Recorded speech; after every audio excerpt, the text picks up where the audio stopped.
এটি হচ্ছে আমের মুকুল, সদ্য বেরোনো মুকুল। এখন আমাদের দায়িত্ব এই সমস্ত মুকুলকে সুস্থ এবং সতেজ রাখা। আমাদের এমন এক কীটনাশক ব্যবহার করতে হবে যে কীটনাশক আম গাছ থেকে সব ধরনের পোকাকে বিদায় জানাবে। আমরা এমন কিছু ভিটামিন এখানে স্প্রে করতে পারি যে ভিটামিনগুলো এই আমের মুকুলকে বাড়িয়ে নেবে এবং মুকুল থেকে গুটি সৃষ্টি করবে।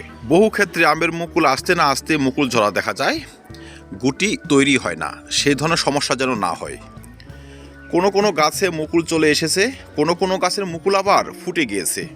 ওই ধরনের গাছে আমরা কী ধরনের পরিচর্যা সারব?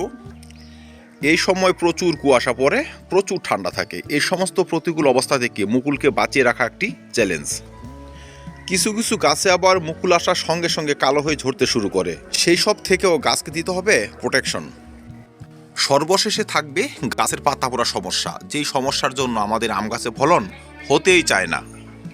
প্রতিটি আম গাছ থেকে ভালো ফলন হবে যদি মুকুল আসা থেকে গুটি সেট পর্যন্ত আমাদের পরিচর্যা পারফেক্ট হয়, সঠিক হয়। নমস্কার দর্শক, আম চাষ সম্বন্ধিত একটি ভিডিওতে আপনাদের স্বাগত। দর্শক, এখন কিন্তু বহু গাছে মুকুল চলে এসেছে। কিছু কিছু গাছে আবার মুকুলের পয়েন্টগুলো ফাটতে শুরু করছে। আম গাছ থেকে যদি আমরা ভালো ফলন চাই, এখন থেকেই কিন্তু আমাদের যত্ন শুরু করতে হবে যেন মুকুল ভালো করে প্রস্ফুটিত হয়, মুকুল থেকে গুটিতে রূপান্তরিত হয়। তো চলুন দেখে নেই কি ব্যবহারের মাধ্যমে আমরা আম গাছের পরিচর্যা শুরু করব। প্রথমে দেখে নেব যে গাছে এখন সদ্য মুকুল বেরোতে শুরু করেছে সেই গাছের পরিচর্যা আমরা কিভাবে শুরু করব। যেমন আমার এই ব্যানানা ম্যাঙ্গোর গাছটি দেখুন, এটি খুবই ছোট একটি গাছ। গাছের বয়স হয়ে গিয়েছে 2 বৎসর। তো এই গাছে গেল বৎসর 3-4টি আম হয়েছিল। এই বৎসর কিন্তু যথেষ্ট পরিমাণে মুকুল আসতে শুরু করেছে এই পয়েন্টগুলো। এখন এই সমস্ত পয়েন্টকে সুস্থ এবং সতেজ রাখার জন্য আমাদের প্রথমে স্প্রে করতে হবে একটি ভালো মানের কীটনাশক। কীটনাশক এই জন্য স্প্রে করতে হবে, এই সমস্ত পয়েন্টকে আপনি খালি চোখে যদি লক্ষ্য করেন কিছুই দেখতে পাবেন না, কিন্তু এখানে রয়েছে চোষক পোকা। আম গাছ এবং লেবু গাছ এই সমস্ত গাছে যখন ফুল আসে বা মুকুল আসে, প্রথম অ্যাটাক করে চোষক পোকা, হুপার পোকা এবং নানাবিধ মাইটস। আমরা এখানে নানাবিধ কীটনাশক স্প্রে করতে পারি। এর মধ্যে একটি হচ্ছে প্রফিনাফস সাইপারমেট্রিন। প্রফিনাফস 40%, cypermethrin 4% EC. দর্শক, এই ধরনের কীটনাশক যারা স্প্রে করতে চান তাদের ডোজ হবে 1 লিটার জলে মাত্র 1 ml, অধিক নয়। অন্য সময় যদি আমরা 2 ml ব্যবহার করে থাকি, এখন 1 ml ব্যবহার করব। এর সঙ্গে আরেকটি উপাদান মিশিয়ে নিতে পারেন, সেটি হচ্ছে একটি ছত্রাকনাশক। ছত্রাকনাশক হিসেবে আপনি এখানে অ্যান্ট্রাকল মিশাতে পারেন। ধরুন স্প্রেটি এইভাবে সারব। আমি 1 ml প্রফিনাফস সাইপারমেট্রিন গ্রুপের কীটনাশক নিলাম, সেই সঙ্গে অ্যান্ট্রাকল পাউডার 1.5 গ্রাম নিলাম। একত্রে মিলে 1 লিটার জলে বিকেলবেলা গাছে স্প্রে করে দেব। আজকে যদি একবার স্প্রে করি, 10 থেকে 12 দিন বা 15 দিন পর আরেকবার স্প্রে করব। মুকুল ফুটার আগে 2 বার যদি আমরা এই কীটনাশক এবং ছত্রাকনাশক স্প্রে করতে পারি, চোষক পোকা, মাইটস এবং হোপার পোকা আমাদের আম গাছের কিন্তু আর ক্ষতি করতে পারবে না। একটি মুকুলও কিন্তু এমনিতে ঝরবে না। আমাদের অনেকের হাতে আবার জৈব কীটনাশক রয়েছে, নিম তেল আমরা স্প্রে করতে পারি, কাকা। অনেকে আবার হাতে বানানো নিম তেলও গাছে স্প্রে করি। হাতে বানানো নিম তেল যদি গাছে স্প্রে করি, সেক্ষেত্রে আপনাকে ফাঙ্গিসাইডও গাছে দিতে হবে না। হাতে বানানো নিম তেল আমরা তৈরি করে থাকি নিম এবং হলুদ দিয়ে, যেটা একদিকে পেস্টিসাইড একদিকে ফাঙ্গিসাইড। তো যাই হোক দর্শক, যেটাই হোক, এই সময় প্রথম পরিচর্যা হবে কীটনাশক এবং ছত্রাকনাশক দিয়ে। 2 নম্বর হচ্ছে এই সমস্ত মুকুলের এখন পুষ্টির প্রয়োজন। এই সমস্ত মুকুলকে বাড়িয়ে নিতে হবে। মুকুলকে পুষ্ট রাখার জন্য আমরা তাই ব্যবহার করব ভালো মানের খাবার। আম গাছে এই সময় কিন্তু খাবার আমরা বিভিন্নভাবে ব্যবহার করতে পারি। এক গাছে স্প্রে করতে পারি, আরেকটি টবের মাটিতে ঢেলে দিতে পারি। দর্শক, প্রথম খাবারটি আমি গাছে স্প্রেই করব। খাবারটি এমনভাবে আপনারা তৈরি করতে পারেন। এখানে আমাদের কি কি খাবার ব্যবহার করতে হবে? আমাদের দিতে হবে পটাশিয়াম, দিতে হবে ফসফরাস, বোরন, জিঙ্ক ইত্যাদি উপাদান। তাহলে দর্শক, এইভাবে খাবারটি প্রস্তুত করা যায়। আমরা ওয়াটার সলিউবল 05234 বা 0050 নিব। ধরুন 2 গ্রাম থেকে 3 গ্রাম নিয়ে নিলাম। সেই সঙ্গে আমরা মোমোমিন পাউডার নিয়ে নিব 2 গ্রাম, 1.5 গ্রাম নেব বোরন। 3টি উপাদান একত্রে আমরা গুলব 1.5 লিটার জলে, তারপর গাছে স্প্রে করে দেব। আজকে এই মুকুলের এই পয়েন্টগুলো এই অবস্থায় রয়েছে। এখন যদি আমরা খাবার একবার ব্যবহার করতে পারি, ঠিক 10 দিন পর যদি আরেকবার স্প্রে করে দিতে পারি, সেক্ষেত্রে কিন্তু এরা সুস্থভাবে প্রস্ফুটিত হবে। এদের প্রতিটা পয়েন্ট থেকে কিন্তু ভালো একটি মুকুলে পরিণত হবে। আর এই খাবার যদি প্রথম থেকে দুবার ব্যবহার করতে পারি, যে মুকুল ঝরে যাওয়া, অপুষ্টজনিত কারণে মুকুল হলুদ হয়ে যাওয়া, পাতা হলুদ হয়ে যাওয়া, সেই ধরনের সমস্যা কিন্তু আসবে না। মুকুলগুলো যখন প্রথম বেরোবে তখনই যখন ওরা ভালো মানের একটি খাদ্য পেয়ে যাবে, মুকুল থেকে গুটি বাঁধতে কোনো সমস্যাই সৃষ্টি হবে না।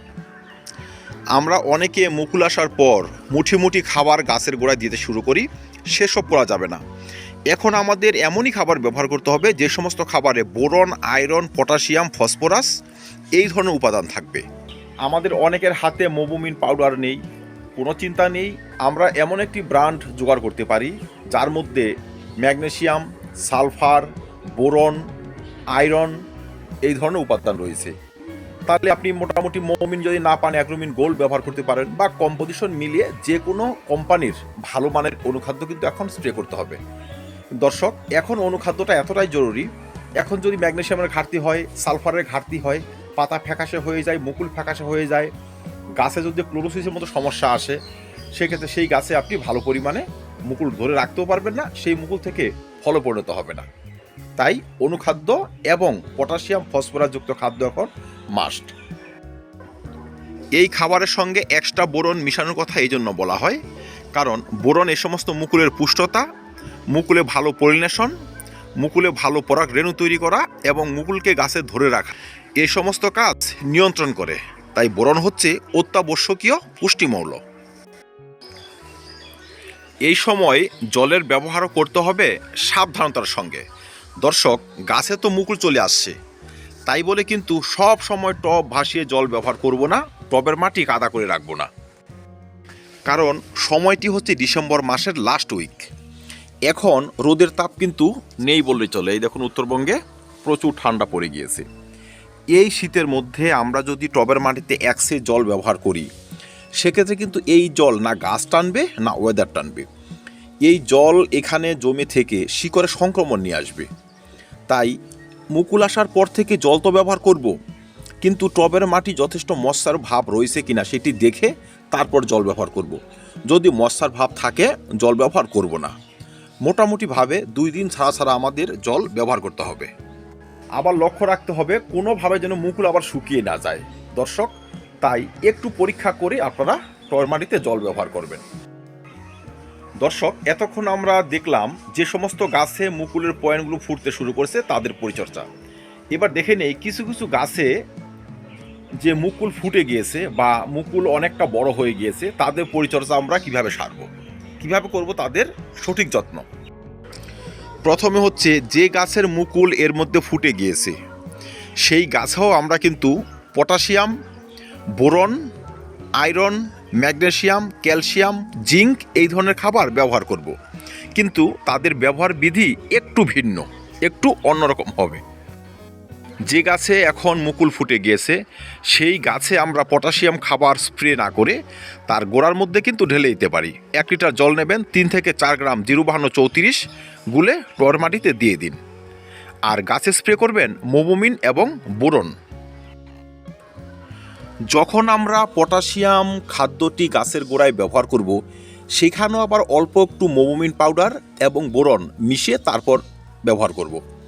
যেমন ধরুন, আমি 2 লিটার জল নিলাম, হয়তো 5 থেকে 6 গ্রাম এই 05234 নিয়ে নিলাম, সেই সঙ্গে 2 গ্রাম মোবোমিন পাউডার, 2 গ্রাম বোরন, 3টি উপাদান মিশিয়ে আমার টবে যতটুকু ধরে আমি কিন্তু ব্যবহার করে দিব। আর ব্যবহারের আগে দেখব টবের মাটি পুরোপুরি শুকিয়ে গিয়েছে কিনা। মাটি শুকালে তারপর এই তরল খাবারটি ব্যবহার করতে হবে। তবে কি হবে, মাটি অনেকটা পরিমাণ খাবারকে ধরে রাখবে এবং গাছের উপযোগী করবে। দ্বিতীয়বার ব্যবহার করব 10 থেকে 12 দিন পর, তারপর আবার 15 দিন পর। এইভাবে 1 থেকে 1.5 মাসের মধ্যে আমাদের অন্তত পক্ষে 3 বার এই তরল খাবারটি ব্যবহার করতে হবে। এতে মুকুলকে যেমন এই খাবারগুলো ধরে রাখবে, সেই সঙ্গে কিন্তু মুকুল থেকে গুটিতে রূপান্তরিত করবে এবং গুটিকেও ধরে রাখবে। গুটির সঠিক বিকাশ বৃদ্ধিতে কিন্তু এই তরল খাবার অমৃতের মতো কাজ করবে। যখন আমরা তরল খাবার টবের মাটিতে দিব এই ধরনের উপাদান মিশিয়ে, ঠিক তখনই কিন্তু গাছে আবার একটি ভিটামিন এবং বোরন স্প্রে করব।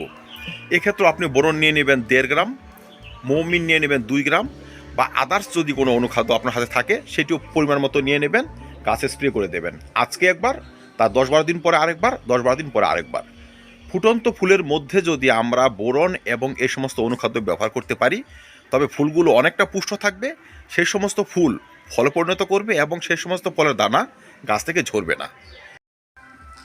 যে গাছের মুকুল ফুটতে শুরু করেছে সেই গাছের টবও থাকবে মশার ভাব। কোনোভাবে জল শুকিয়ে মাটি যেন কাঠ না হয়ে যায়।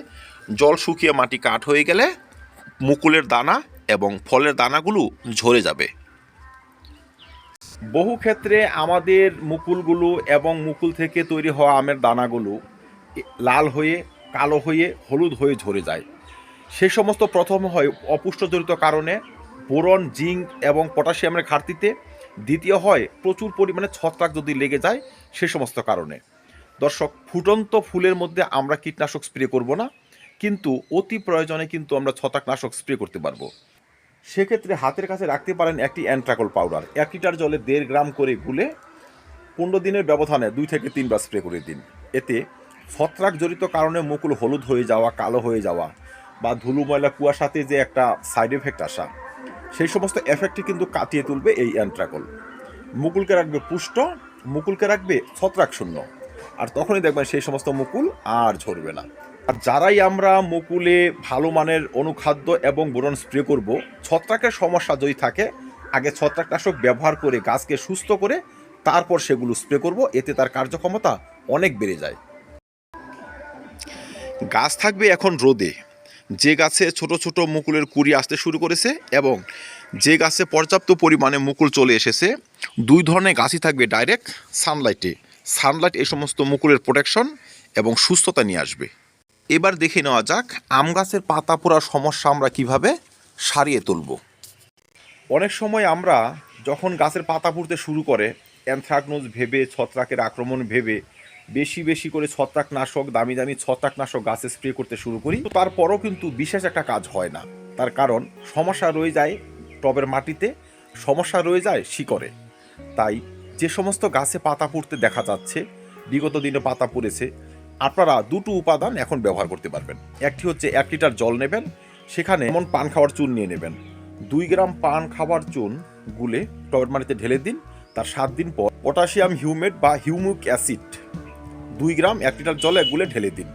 এইভাবে আপনি 15 দিন পর আরেকবার পটাশিয়াম হিউমেট দিয়ে দেবেন।